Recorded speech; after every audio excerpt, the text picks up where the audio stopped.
collaborated with Glyn Maxwell before, the librettist, on The Firework Maker's Daughter, which is a very upbeat, family-friendly opera with a lot of colour and a lot of fun in it. And I think I was in the mood for something a bit darker. David called me on the phone and he said an idea had come to him, which was his Danish young adult novel. And he started, and I said, well, can you sort of say what it's about? Because I hadn't heard of it. And he started describing the plot over the phone. And I was kind of so immediately hooked by the plot. I thought it was just such a strong story. By the time Pierre was up the plum tree saying nothing matters, I just thought, this is a great story wherever it's going. So I signed up and got the book and read it immediately and thought, yeah, let's do this. One day in school, Pierre stands up and says that there's no meaning and everything's meaningless, and he walks out. And the rest of the kids try and think of ways that they would prove him wrong.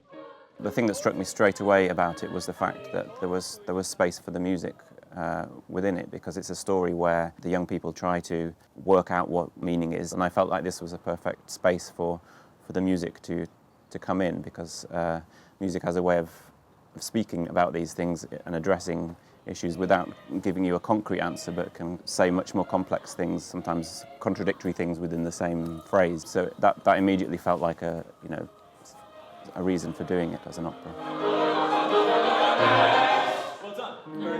When I first read the libretto for Nothing, the first thing that strikes you is how dark it is. There's a lot of peril, and I was really interested to see how David would set that to music, whether it would be a real grim, dark thing, or whether there would be moments of letting some light into the story, which he has done really well. It's really exciting how he's imagined the sound world of this show.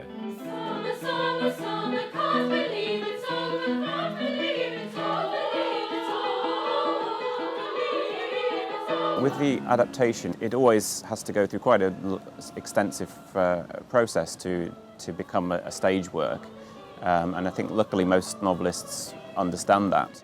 The most radical thing we did was to say, let's not have any adults in it. Let's just have the children, simply because the young ask all the important questions. They ask them first. If they've got anything about them, they don't stop asking them. They keep asking them. And these are the main questions. This is what I love about the book, is that it fairly and squarely goes up against the most frightening question of all. You're asking these questions if you have religious faith or not. If you have religious faith, you're asking them of a being, and if you don't, you're asking them of nothing.